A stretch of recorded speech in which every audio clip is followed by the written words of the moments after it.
Did you know that entire American cities were burned to the ground not by natural disasters, earthquakes, or wars, but by racism? Imagine waking up one morning to find your entire neighborhood destroyed, your business reduced to ashes, and your neighbors murdered, all because of the color of your skin or where your ancestors came from. This isn't fiction. This happened repeatedly in American history, and most of these stories were deliberately buried for decades.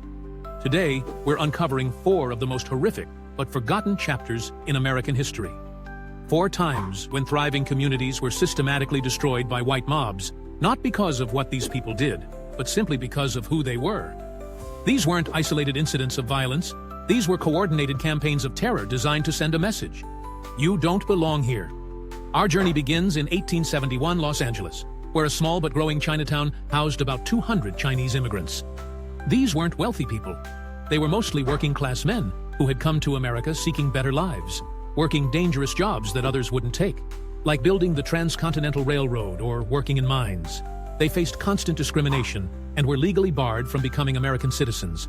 On October 24, 1871, a dispute between 2 Chinese men escalated when police tried to intervene. During the confrontation, a white civilian and a police officer were shot. That's all it took. Within hours, a white mob of over 500 people surrounded Chinatown, hungry for revenge against the entire Chinese community. The mob didn't just attack the men involved in the original dispute. They went after everyone. They dragged Chinese men from their homes and businesses, beating them in the streets. At least 17 Chinese men were murdered. Some were hanged from makeshift gallows while crowds cheered. Others were shot or beaten to death. The massacre wasn't just about violence. It was about economic elimination. The mob looted Chinese businesses, stealing everything of value before destroying what remained. They wanted to send a clear message. Chinese people weren't welcome in Los Angeles. The message worked. Many survivors fled the city, and it took decades for LA's Chinese community to recover. What makes this even more disturbing is how the legal system responded. While 8 men were eventually convicted for the massacre, the California Supreme Court overturned all the convictions on technicalities. Not a single person served time for this mass murder. 27 years later, in 1898, we see this pattern repeat in Wilmington, North Carolina, but with an even more sinister twist. Wilmington was a majority black city with something unprecedented. A multiracial government where black citizens held real political power. Black men served as aldermen, magistrates, and federal officials. Black-owned newspaper, the Daily Record, that challenged white supremacist narratives. This success terrified white supremacists across North Carolina. How dare black citizens exercise actual political power? How dare they challenge white authority through their newspaper? The answer came in the form of America's only successful coup d'etat. On November 10, 1898, a mob of over 2,000 white men, many from outside Wilmington, launched a coordinated attack. They weren't just random rioters. This was organized political terrorism. They started by destroying the Daily Record's printing press and burning the building to the ground. Then they moved through black neighborhoods, shooting residents and burning homes. But the real goal was political. They forced elected officials to resign at gunpoint, replacing them with white supremacists. They banished prominent black citizens from the city, giving them hours to leave or face death. In a single day, they dismantled decades of black political progress. Historians estimate that dozens of black residents were killed, though the exact number was covered up. More importantly, over 2,000 black residents fled Wilmington, never to return. The coup succeeded completely. Wilmington's black political class was destroyed, and white supremacists controlled the city for generations. The Wilmington coup became a template for white supremacists across the South. It proved that organized violence could reverse black political gains, and it inspired similar campaigns of terror throughout the region. 8 years later, in 1906, Atlanta experienced its own racial massacre. But this time, the trigger was something even more insidious: fake news. Atlanta's black middle class was thriving, with doctors, lawyers, teachers, and business owners building wealth and demanding equal treatment. This progress made white supremacists nervous. Local white politicians and newspapers began spreading false stories about black men assaulting white women.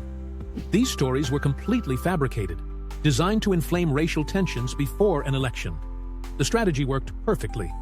On September 22, 1906, white mobs began attacking black citizens throughout Atlanta. For 4 days, mobs roamed the city, pulling black passengers from streetcars and beating them in the streets. They attacked black businesses, burned black homes, and murdered black citizens. The violence was so severe that even some white newspapers criticized it, but by then, it was too late. The Atlanta massacre killed at least 25 black citizens and injured hundreds more. Thousands fled the city, leaving behind businesses and homes they'd worked years to build. The economic impact on Atlanta's black community lasted for decades. What made Atlanta particularly tragic was how easily the violence was triggered by lies. There were no actual crimes that sparked this massacre, just political manipulation and racial hatred amplified by irresponsible media coverage.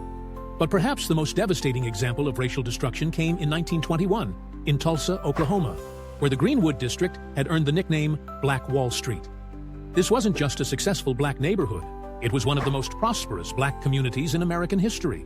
Greenwood had everything: banks, hotels, theaters, restaurants, law offices, medical practices, and over 600 businesses owned by black entrepreneurs. These weren't people who had been given anything. They had built this prosperity despite being shut out of the white economy, despite facing constant discrimination, despite laws designed to keep them down. The community had its own newspaper, hospital, and school system. Black children in Greenwood received better educations than white children in many other parts of Oklahoma. Black families owned beautiful homes, drove nice cars, and sent their children to college. Greenwood proved that when black Americans had opportunities, they could build remarkable communities. On May 31, 1921, all of that was destroyed in less than 24 hours. The trigger was familiar: false accusations about a black teenager and a white woman. Dick Rowland, a 19-year-old shoe shiner, was accused of assaulting a white elevator operator named Sarah Page. The accusation was almost certainly false. Rowland and Page knew each other, and Page herself never pressed charges. But truth didn't matter. The Tulsa Tribune published inflammatory stories demanding revenge. White mobs gathered outside the courthouse where Rowland was being held. When black World War I veterans arrived to protect Rowland from lynching, violence erupted. What happened next was unlike anything America had seen before. This wasn't just a mob riot. This was aerial bombing of American citizens. White attackers used airplanes to drop incendiary bombs on Greenwood, setting buildings ablaze from above. Machine guns were mounted on trucks and fired into black neighborhoods. The Oklahoma National Guard, instead of protecting black citizens, helped the attackers by providing weapons and ammunition. In 24 hours, over 1,000 black homes were burned to the ground. More than 600 businesses were destroyed. Churches, schools, hospitals, and the library were reduced to ashes. Conservative estimates say 300 black residents were murdered, though some historians believe the number was much higher. Bodies were dumped in mass graves and the Arkansas River. Survivors described apocalyptic scenes: families fleeing with only the clothes on their backs, children separated from parents in the chaos, elderly residents burned alive in their homes. One survivor, Olivia Hooker, was just 6 years old when she watched white men destroy her family's possessions, using axes to chop up their piano. The aftermath was perhaps even more cruel than the massacre itself. Insurance companies refused to pay claims for destroyed black businesses. The city passed new building codes that made it nearly impossible for black residents to rebuild. Many families never recovered financially. For decades, the Tulsa Race Massacre was erased from history books. White Tulsa pretended it never happened. Survivors were told to never speak about it. Children grew up not knowing that their city had once been home to Black Wall Street.